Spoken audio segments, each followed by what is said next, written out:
What's up, guys, and welcome back to another exciting Civ game. My start looks a lot better than it could have, or it usually does. Lightning start looked pretty good too over there, lots of copper and wheat. Plebs leaves a little to be desired. I always like moving toward the opponent, especially on duels, 2v2s, 3v3s, because really, like, any turn spent moving toward them is a turn that every single unit that you build from then on doesn't have to move toward them. So you're kind of like, reinvesting into later movement or something. Or at least that's how I like to think of it. I also have a lot of adjacent hills. It's always good. Oh, pleb actually forgot to build on a forest this time. But, that's okay. Religion in 3v3s and 2v2s is usually inconsequential, but or I mean, like, usually it doesn't kick in fast enough. Now on like 3v3 skirmishes, classical start, religion is kind of a thing because you end up getting locked into just like infinite sim comparing production tiles until archers overrun. But I'm a little worried about Shoshone at this point. They're really strong in games like this. You go Liberty. I mean, even in FFAs, if you go Liberty and just spam cities, you have a combat bonus for defending, and you just gain so many tiles. I mean, he already has, a tile 4 tiles away. Look at you, settler. None of us are in position to stop that. That's okay.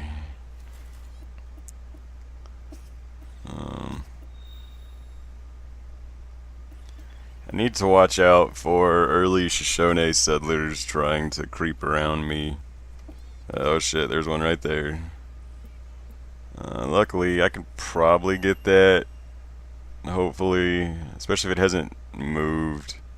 Or, I mean, if it already moved this turn. Oh shit. Oh, look at there, I got it. Dun da da da.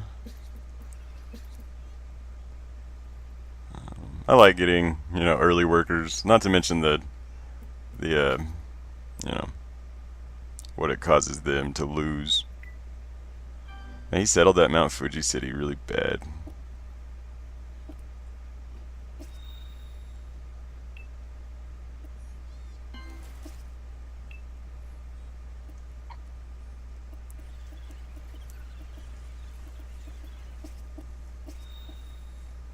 Always gotta make sure to stop working your hills after your settler. No point in wasting all that stuff.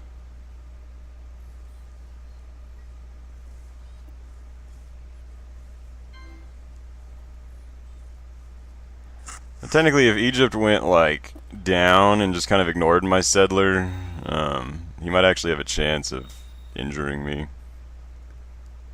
But he didn't. So that's good. Especially if he, oh look, he's following me. Hey, look, another settler from Shoshone.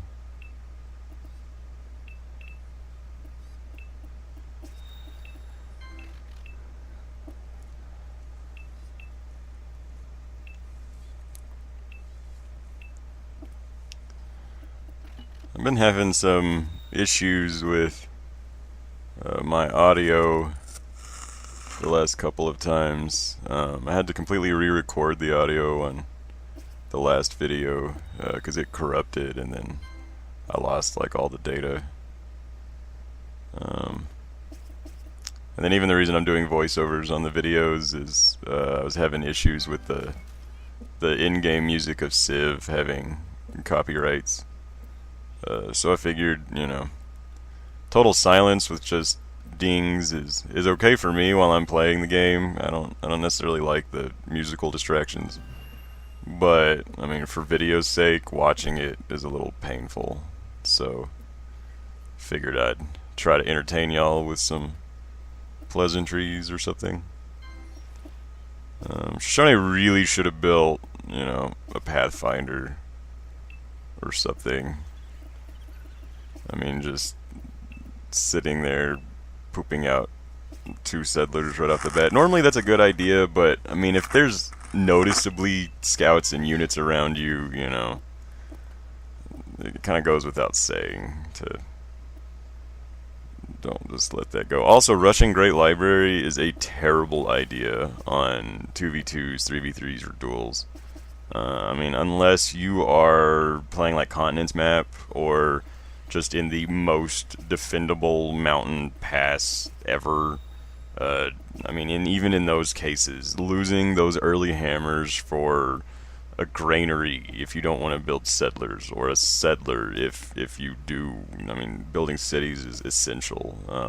Which he did rush a settler, but then building Great Library right after that is still just, he has no workers for that salt, no army to stop me from stopping his workers if he builds them, or gets them from liberty. I mean, I'm gonna stand on this horse tile infinitely now.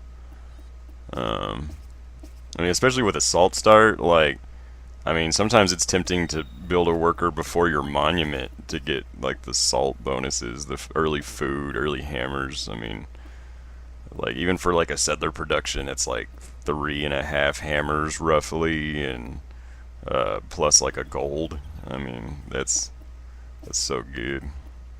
So good, so good.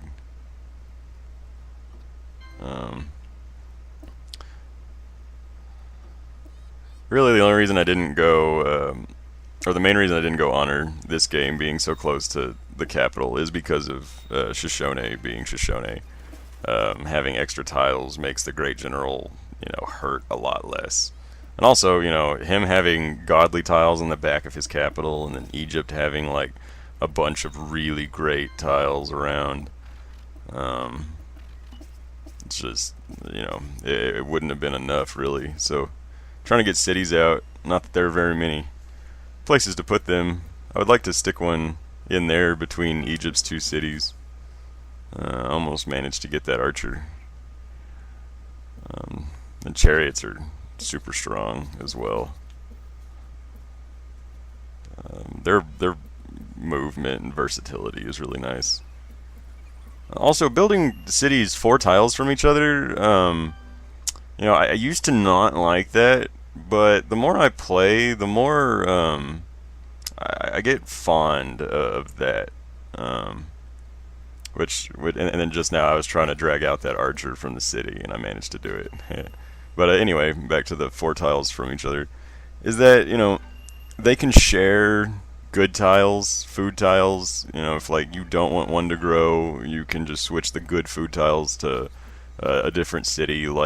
Worker improvements, work for both cities. I mean, not that you can work the tile by both cities at the same time, but being able to flip-flop back and forth when it's desperately needed, that's always nice, a nice option. And then also the roads being shorter, lets you get roads out earlier, sooner, faster. Then you get faster movement, you get gold faster from the growth. You're not just bleeding gold building a 6 tile road in between every city. Especially on a game mode where your happiness, gold, and growth are going to be so low that you can't really just spam growth or caravan or any of that stuff. So at this point, I'm kind of ignoring Shoshone. I've done a lot of damage to him. I don't like the Egyptian chairs that they can build without horses. And then also he's been complaining this entire game. I mean, and some of his complaints are legitimate. I mean, sending out unescorted settlers, not bringing back your initial warrior or pathfinder in his case to escort that first one. Continuing to build them when you're surrounded by scouts, just I don't know, assuming I'm going to leave or something. All of that stuff is very newbie-ish.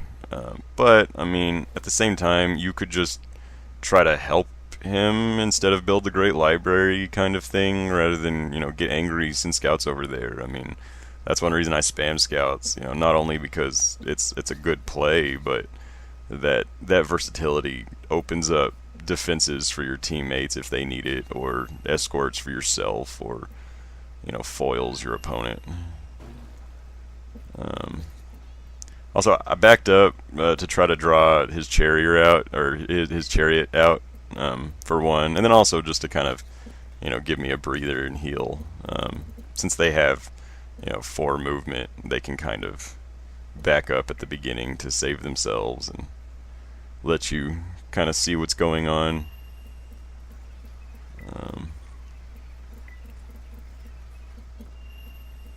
One thing about cities sharing tiles is having to reset the tiles sometimes whenever you like rip a tile off of another one or something. That's kind of sad, but it's okay.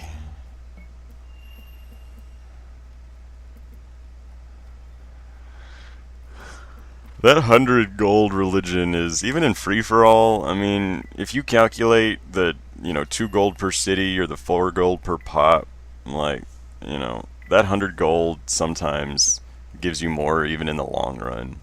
Unless you're playing to, like, turn 300 or something. But anyway, it looks like this game is over, so I'd like to thank Pleb and Lightning for playing with me, and thank the opponents too for playing with me, and thank you for watching, and like, subscribe, and comment, and all those other things that everyone says, and don't forget to have fun, and but not too much.